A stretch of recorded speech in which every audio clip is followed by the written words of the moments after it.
Global international martial arts ফেডাৰেশ্যনৰ উত্তৰ পূৰ্বাঞ্চলৰ অন্তৰ্গত জিতকুণ্ডু মাৰ্চিয়েল আৰ্টছ এছ'চিয়েশ্যনৰ তৰফৰ পৰা তিনিগৰাকীকৈ প্ৰশিক্ষাৰ্থীক বেল্ট আৰু প্ৰমাণপত্ৰ বিতৰণৰ এক কাৰ্যসূচী অনুষ্ঠিত হয়।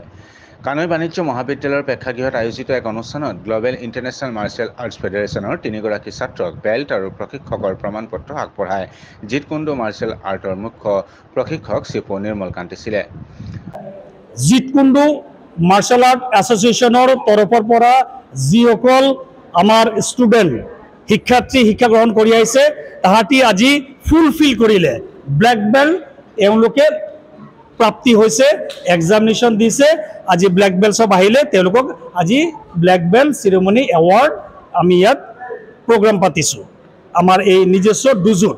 গতিকে আমি প্ৰতি বছৰে তেনেকুৱা আমাৰ জিতকুণ্ডু মাৰ্শাল আৰ্ট এছ'চিয়েশ্যনৰ তৰফৰ পৰা ষ্টুডেণ্টসকলে ব্লেক বেল্ট প্ৰাপ্ত হৈ এক্সামিনেশ্যন দিয়ে আৰু তেওঁলোক এনেকুৱা গ্ৰেডিং চেৰিমনি হয় আৰু বিভিন্ন কালাৰফুলৰ আমি এভৰি ইয়াৰ আমাৰ মানে certificate distribution ceremony belt ceremony programme হৈ থাকে কিন্তু এটা পৰ্যায় থাকে যেনেকুৱা এওঁলোকে এতিয়া মেট্ৰিক পাছ কৰিলে তেওঁলোকে HSLC পাছ কৰিলে তেওঁলোকে পাছ কৰি পেলাই এতিয়া কলে তাৰ মানে ব্লেক বেল্ট হৈছে black belt first then second then third then fourth then fifth then যেনেকৈ মই মাষ্টাৰ টাইটেল পাইছোঁ Jeet Kune Do system under global international martial arts federation GIMAF এই আণ্ডাৰত আমি আছোঁ।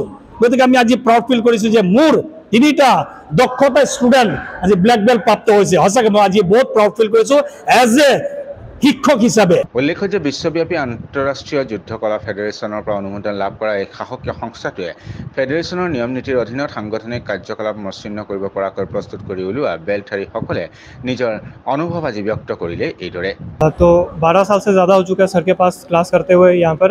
तो जब हम क्लास 1 में था तब आया था तो अभी सर बहुत सपोर्ट किया हम लोगों को, हर चीज़ सिखाया, जितना बार गलती किया उतना बार सिखाया और बहुत अच्छा फील हो रहा है। सर को जब प्रैक्टिस कराते हुए देखता था तो मेरे को भी मन करता था कि एक दिन ब्लैक बेल्ट पहनेगा, तो आज वो दिन पूरा हो गया और आगे ही और हायर रैंक अचीव करेगा सर के साथ रह के। Thank you. লগত জড়িত হৈ থকা 14 বছৰ হ'ল, ভাল লাগে কৰি। এতিয়া বহুত সৰুৰ পৰা মই কৰিছোঁ, এতিয়া মই মাষ্টাৰ হ'লোঁ, এইটো বহুত প্ৰাউড হোৱাৰ কথা এটা, ভাল লাগে কৰি।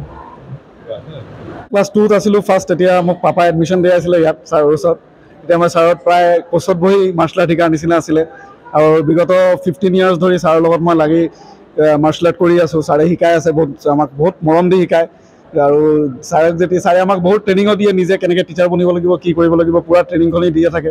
আৰু আজি মাৰ্চেল আৰ্টে ব্লেক বেল্ট পাই বহুতে ভাল লাগিছে আৰু ছাৰক বহুত মানে ভিতৰৰ মনৰ পৰা আমি বহুত ৰেচপেক্ট কৰোঁ ছাৰক, যে ছাৰ আমাৰ ইমান সৰুৰ পৰা শিকাই লৈ গৈছে, কেতিয়াও তেনেকৈ গালি পাৰা নাই, সদায় বহুত মৰমকৈ শিকাই লৈ যায় সদায়।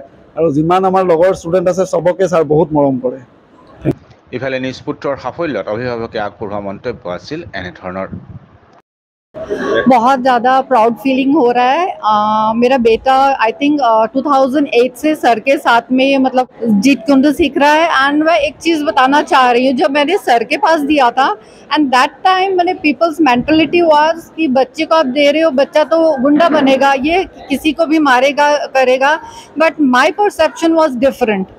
सिंगल चाइल्ड, मैं चाहती थी कि वो अपने आप को डिफेंड करना उसे आना चाहिए, कभी कोई मुश्किल में पड़ जाए कुछ करे तो वैसा सिचुएशन में वो खुद को अपने आप को हैंडल करना उसे आना चाहिए। And today I am feeling very proud that today he is a black belt holder plus he is a instructor also and globally his certification is also like approved by all the masters.